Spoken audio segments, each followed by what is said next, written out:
Paki-like and share lamang po, okay? So pag-usapan natin itong tungkol po kay Paulo Duterte, mga kaibigan.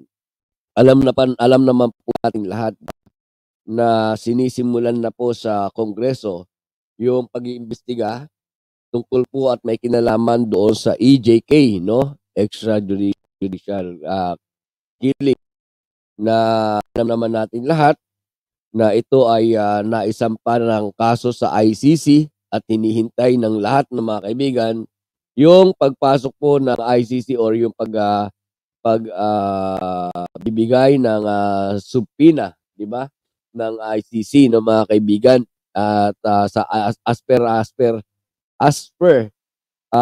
Trillanes, this will be by June or July. This, mga kaibigan, so aabangan natin yan. And gaya ng alam natin lahat, inuumpisahan na po ito sa yung investigasyon sa Kongreso, no, mga kaibigan. And by that, wait lamang po. Yun. Sensya na po. And kasabay niyan, mga kaibigan, ay nabalita rin na itong si Pulong ay naghain po ng House Resolution 1745 na kung saan ay naglalayon po ito na magkaroon ng malalim pa na pag-iimbestiga dito po sa sa may kinalaman sa droga, no, mga kaibigan.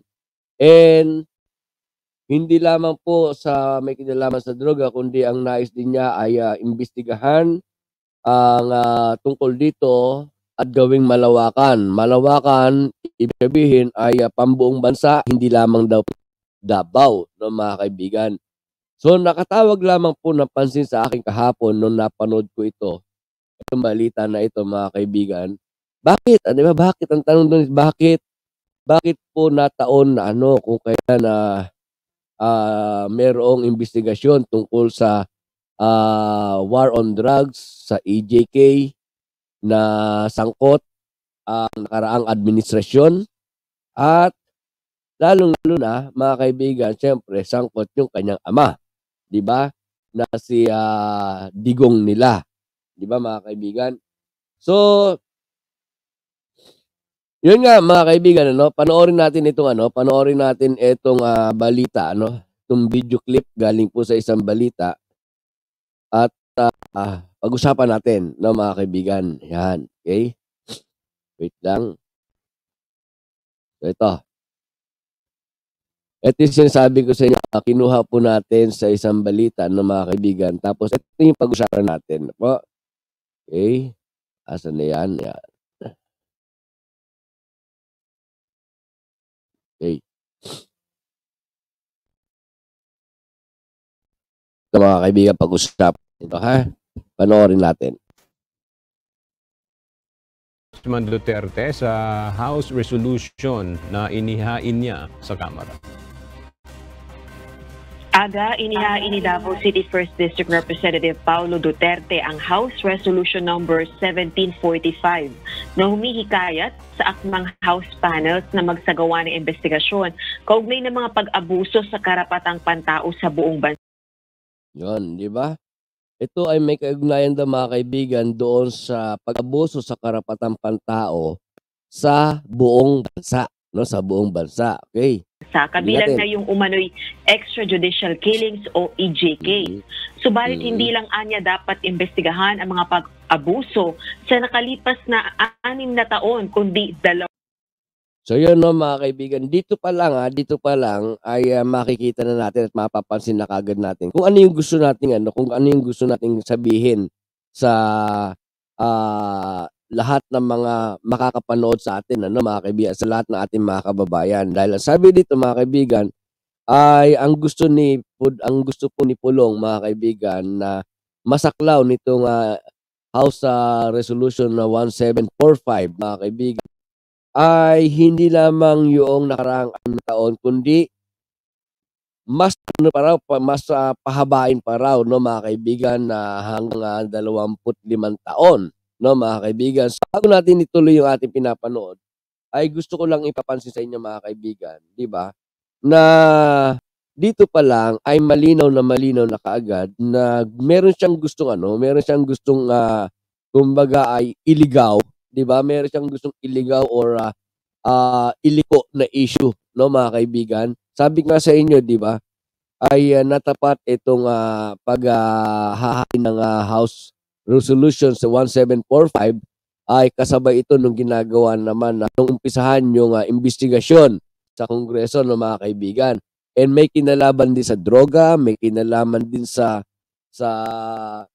ah, pag-abuso sa karapatang pantao, may kinalaman din sa EJK, di ba, mga kaibigan? Kaya ang tanong natin dito is, hindi kaya diversional tactic lamang ito?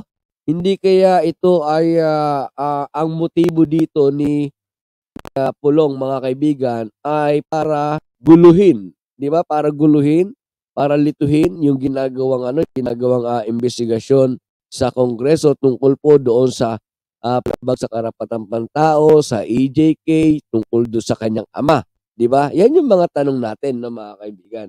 Okay? Trigger Woman 888, shout out. Papa Cho, shout out. And who else yan? Okay. And 19 viewers in the house, shout out po at magandang araw po sa inyo lahat. Okay, tuloy natin ito, mga kaibigan. 25 taon o sa administrasyon pa ni dating Pangulong Joseph Estrada. Ayon pa sa Davao lawmaker, hindi lang dapat Davao ang investigahan sa mga insidente ng EJKs, kundi buong bansa.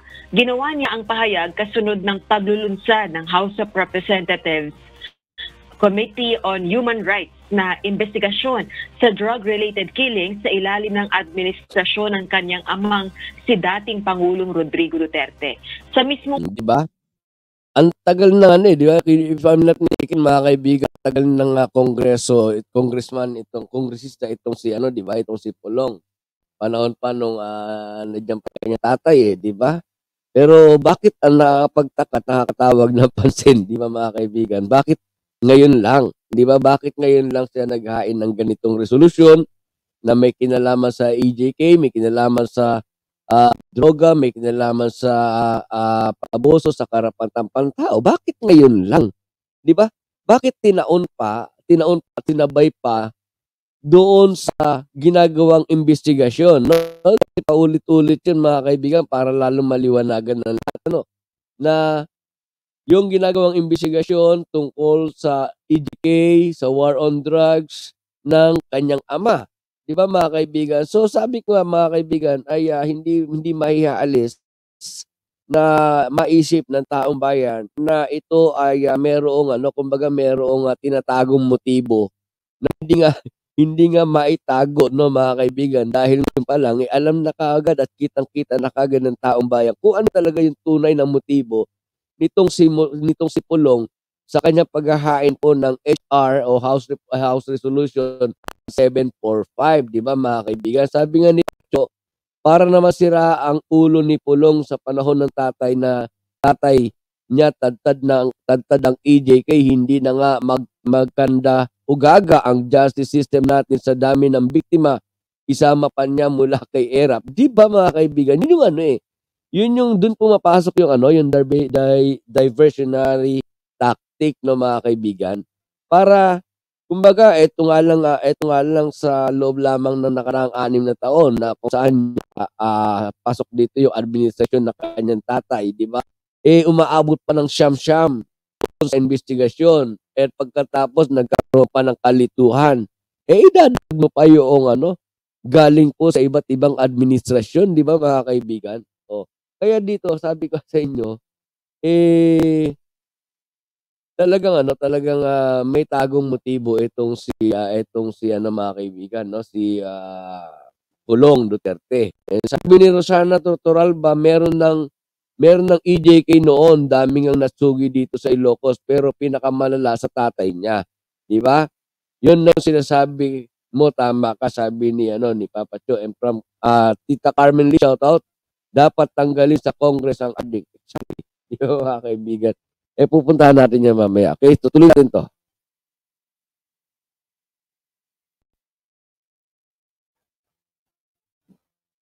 pagdinig, inamin ni dating Justice Secretary sa ilalim ng dating administrasyon at ngayon Solicitor General Menardo Guevara na may mga insidente ng human rights violations hindi lang sa kasagsagan ng drug war. Batay naman sa Makabayan Black lawmakers, hindi katiwa-tiwala ang source na naghain ng resolusyon na anilay may track record umano sa pag-abuso sa karapatang pantao. Taktika lamang din anila ito ng Duterte camp upang mabawasan ang atensyon sa isinasagawang investigasyon sa anti-drug war ng dating administrasyon.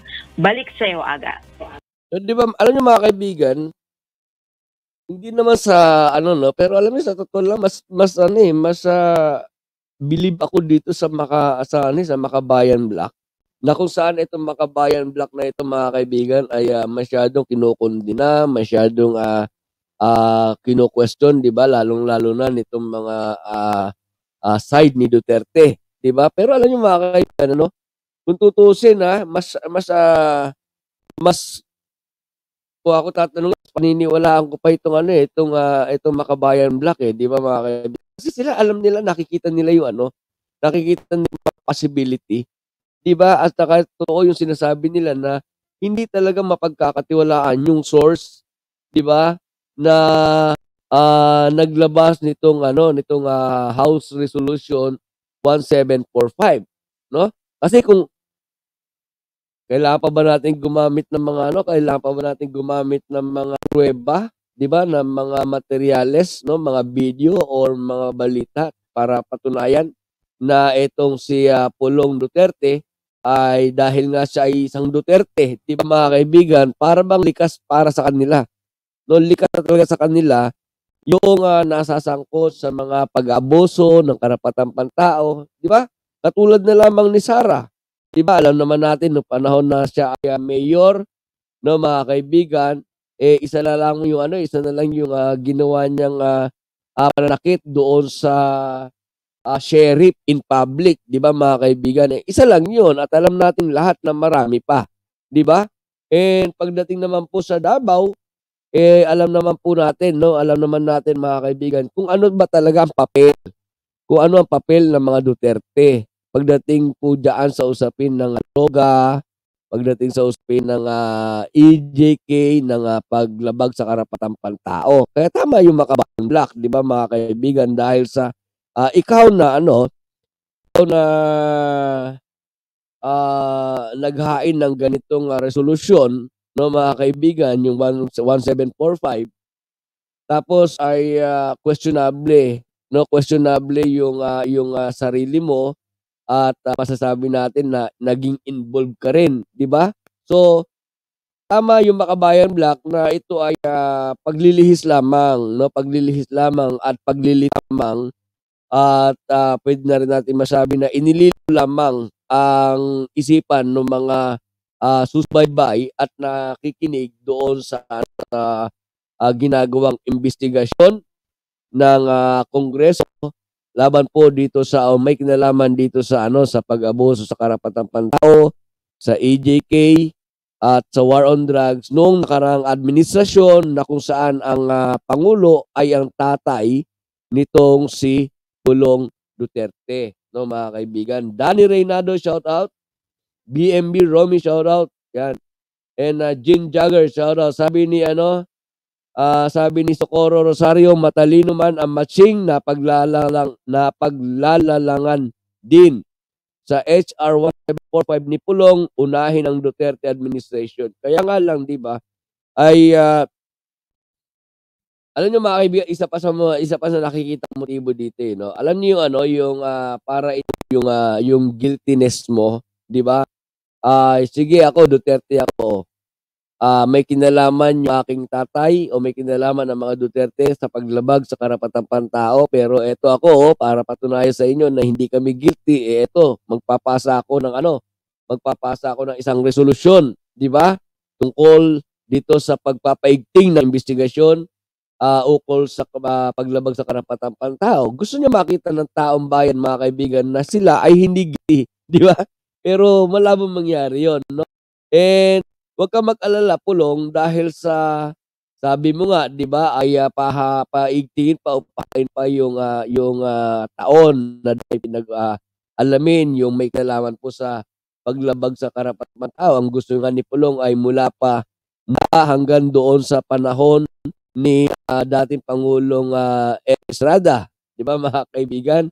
And wag kang mag-alala Pulong, kung sakasakali man, 'di ba, ay uunahin lang muna talaga etong sa tatay mo, 'di ba? And pagka nagkaroon ng linaw at natapos itong sa tatay mo, eh siguro babalikan na rin yung mga naka-administrasyon. So wag kang mag-alala, 'di ba? Ang gawin mo na lang Pulong Duterte ay kumbaga ay mag-cross finger ka na lang, 'di ba? I-cross mo na lang yung finger mo na nawa, 'di ba, hari nawa ay hindi umabot doon sa ang kalalabasan ng investigasyon sa Kongreso mga kaibigan ay hindi umabot doon sa pagtutulak sa tatay mo na ibibigay na po sa ICC, no mga kaibigan. Yun ang ipanalangin mo Pulong, no, pero malabong-malabong mangyari yon, di ba?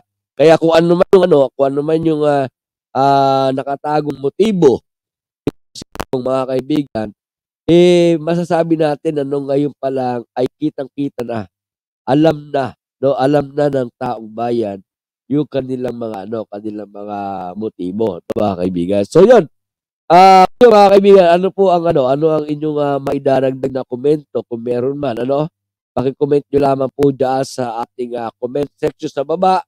And lalong-lalo na po etong mga tropa natin na mga nasa team replayer na mga kaibigan ay wag po kayong mag-atubili na mag-comment sa comment section. Binabasa po natin yan, Okay, sabi ni Papa Cho, pakain nyo ng mga kaliwa at media hindi masyadong binibira si PBBM dahil alam nila na tama ang ginagawa ng presidente. Sa panahon ni Digong, walang tilang bunganga ng mga yan. Maraming mali si Digong. Di ba, kaibigan? Alam niyo, nakakatuwa ngayon mga kaibigan sa panahon ng kasalukuyang administrasyon, talagang makikita na natin na halos dumadami, nadadagdagan yung pumapanig sa ating mahal na Pangulo dahil sa alam naman nila, di ba? Alam naman talaga at nakikita, binubuksan nila yung kanilang mga pangunawa, at mga paningin, at nakikita nila yung mga ginagawa talaga ng ating mahal na Pangulo, mga kaibigan. Yun lang ang isa sa mga nakakatuwa, ng mga bagay na nangyayari. At tulad na lamang nitong sa Senate, gusto ko rin i-content sa mga susunod mga kaibigan, yung pagpapakita ng majority ng mga senator mga kaibigan na tila baga ay nakapanig sila sa ating mahal na Pangulo, Yan siguro ay i-content natin sa mga susunod mga kaibigan. So, yun ang ating isa sa ating pinag-usapan ngayon mga kaibigan. Kung meron kayong mga additional na comment at gusto ninyong sabihin ay paki-comment lamang po dyan sa comment section dyan sa baba mga kaibigan. Sabi ni Trigger Woman, baka sakaling hulihin niya tatay niya. Diba? Ano kaya mga kaibigan, kung halimbawa dumating doon sa point na maging decision, ipapahuli na yung tatay niya, di ba? Pagkatapos ay mag-request na siya ang sasama doon sa tatay niya, sasama kaya siya. Or ang isang malinaw doon mga kaibigan ay hindi siya sasama pero kasama siya. Kasama siya, buong pamilya na, mga kaibigan. Buong pamilya na. Yun. BMB Romy, shout out. Ay, okay. So, yan mga kaibigan, paki-comment na naman po dyan. Okay?